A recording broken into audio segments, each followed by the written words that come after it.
How you doing, folks? This is Rex from the Buckeyenest, and I got a few things I want to tell you about today. One of them's this poster right here behind me called the Patriot Freedom Festival. This is an annual event that goes on out to Dayton, VA every year. It runs 2 days. It starts on May 28th and ends up on the 29th. That's usually the weekend of the Memorial Day weekend.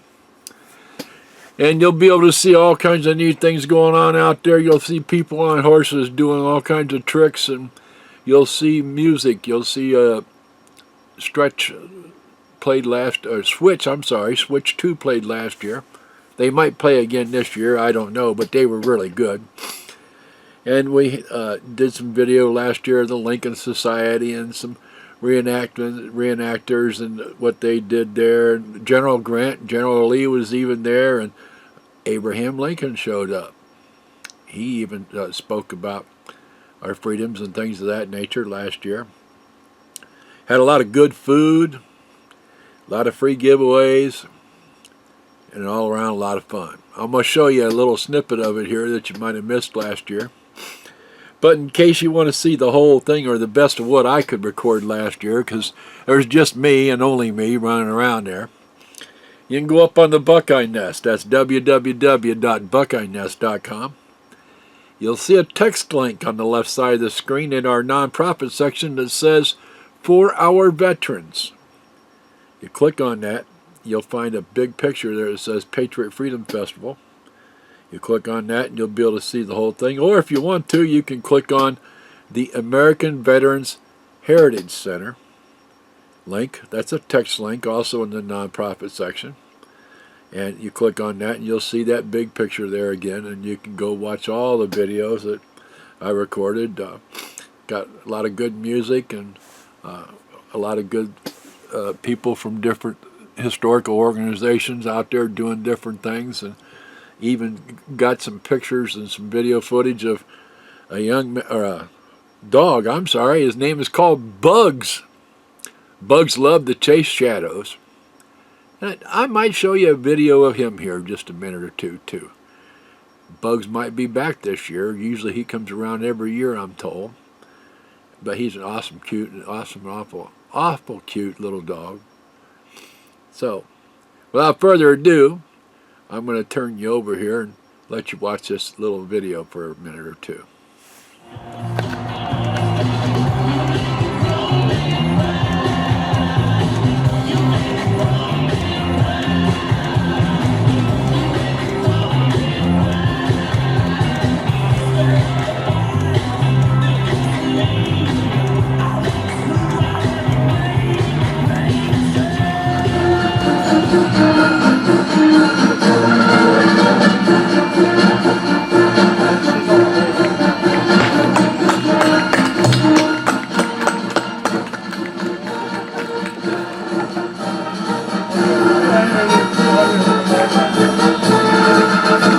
Folks, this is Rex with the Buckeyenest again, and you know I've been out here for the last 3 days at the Dayton VA recording the Patriot Freedom Festival for the American 50 caliber Heritage Veterans 30 caliber machine gun. These are mortar platoons. This is these were old bazookas. Somebody will correct me if I'm wrong. 1, 2, 3. How you doing, folks? This is Rex from the Buckeyenest, and you know I've been out here the last few days recording the Patriot Freedom Festival, and I've been walking around here talking to people with their different nonprofit organizations and the displays they got set up here, and I'm going to go over and do some music here in a little bit and do the church function tonight at 6:30.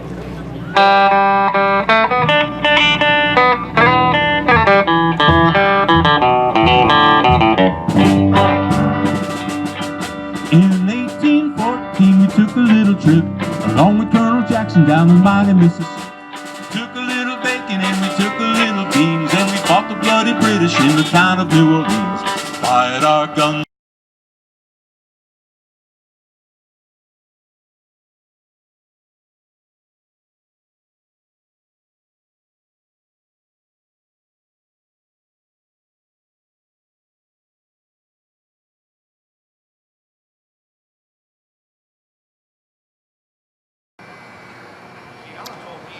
How you doing, folks? This is Rex at the Buckeyenest, and we're out here at the Dayton VA today, and today is November 11th, 2015. And I ran across another celebrity I found for you today. Most of you is going to remember this guy. His name is Bugs, and there he is. He was at the Patriot Freedom Festival, and Bugs likes to, oh, look at him. See, he wants to know what this camera, Bugs likes to chase shadows. So if we go here, you see my shadow? He's chasing my shadow. Sorry. I'm reintroducing him to the internet here. So Bugs likes to chase shadows. He was a big star at the Patriot Freedom Festival last May. Bugs, look up here and say hi to your audience. I don't know. Well, if he drove it from... Okay, he's more interested in chasing the shadows. Well, I hope you enjoyed that video, because that's just a snippet of what you're going to see upcoming this year. Got a couple things on my chest I need to get off. Obviously, I'm a veteran. I enlisted in the United States Army in 1972. 2 days after my 17th birthday in May of '72, I was at Fort Knox, Kentucky for boot camp.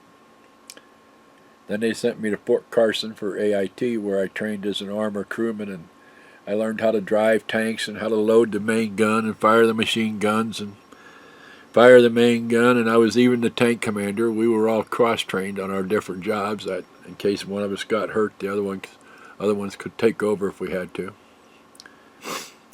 Then they sent me over to a support company and cross-trained me as a red-eye missile man.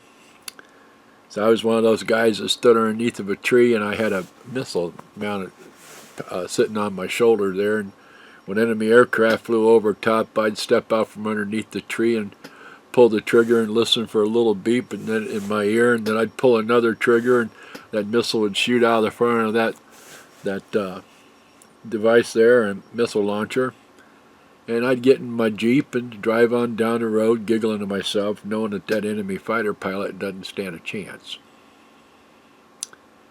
That's what I did. I took an oath to do that. I swore to God and country, and even you, and you don't even know it, as did millions of other veterans and millions of other current military personnel serving, to give up our lives if we had to stand up for right and freedom. So I got to talk about what the Federal Supreme Court recently did, because it's really got me upset, along with some other things that happened in the past. They decided that there was a gentleman who got convicted of wearing military medals that he shouldn't have been wearing. And it's called stolen valor. Well, they decided that they would overturn his conviction, and that he was wearing them under the guise of freedom of speech. That he had a right to wear them as long as he was wearing them under the guise of freedom of speech. That if he tried to say he earned those medals and he didn't, well, then they would reverse his conviction and throw him in jail. But the mere fact that they're going to allow anybody, and I'll say this again, anybody, that includes you, those of you watching this video right now, anybody, to put on a military medal and use it under the guise of freedom of speech, to me, we all may as well just throw our medals in the garbage. They don't mean nothing anymore. When somebody goes to war and they get wounded, they get a medal called the Purple Heart. They got that Purple Heart because they got wounded in the line of duty. When somebody does heroic things, they get medals of honor and medals of valor. That's because they did something above and beyond the call of duty, because they saved somebody's life at the risk of their own, because they did things that would just normally blow your mind, things that nobody else in the world could ever dream of doing or would ever even think of doing. But they did it. A lot of them took that oath, especially those in the military nowadays.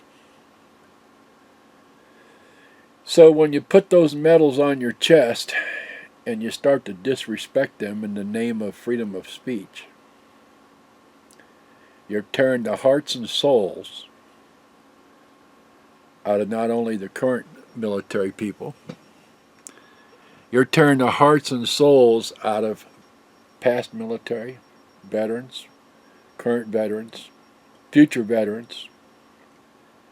You're tearing the hearts and souls out of over 2 million people that have given up their life in all the conflicts that we've ever gone through in this nation, for you to have that right to do that.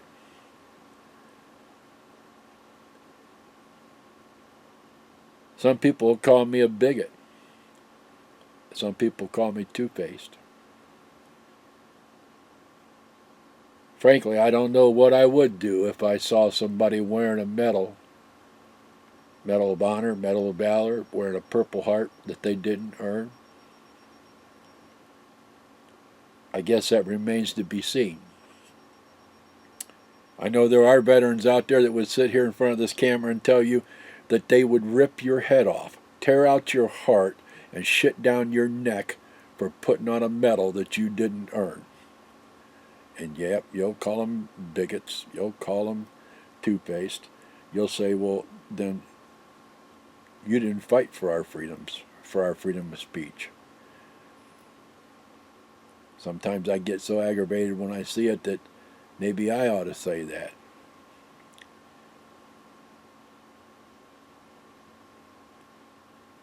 And sometimes I wished I could say that. So I got another problem I want to talk to you about. It's pretty much the same, along the same lines. It's our flag. I have heard people call it a piece of cloth. It means nothing more to them than just a piece of cloth. At one time, too, it was against the law to disrespect and degrade the flag. But our federal Supreme Court judges decided that, once again, under the guise of freedom of speech, you can stomp on that flag, you can disrespect it, you can degrade it, you can burn it, you can do to it whatever you want to do to it, as long as you're doing it under the guise of freedom of speech. But once again, over 2 million people gave their lives. They swore an oath to uphold the Constitution of the United States from all enemies, foreign and domestic. And when they left their base camps to go on a mission, they saw that flag flying high above that base camp. A lot of them prayed to that flag silently. A lot of them even said out loud prayers. Some of them even huddled around with each other and said a group prayer. They were praying to God and country and that flag. Because when they come home, they knew, when they come back to that camp and saw that flag flying above that camp, they had made it home. They had made it back to a safe place, and they knew in their hearts that you all watching this video right now was in a safe place, that they were doing what was necessary, what they had to do to make this place safe for you. So when you stomp on that flag or you disrespect it, you're just ripping out a piece of that veteran's heart too. And those current military people, you're ripping out a piece of their heart too. I'm not going to ask all of y'all to stop it, because I know it'll never happen. I just want you to know what you're doing to even some of your own relatives, to even some of your own parents, your grandparents, your great-grandparents. Maybe you have a great-great-great-great-great-great-great, and I could go on with the greats, relative that was a veteran in the United States military. And they're rolling over in their grave when they see you do that. They are rolling over in their grave.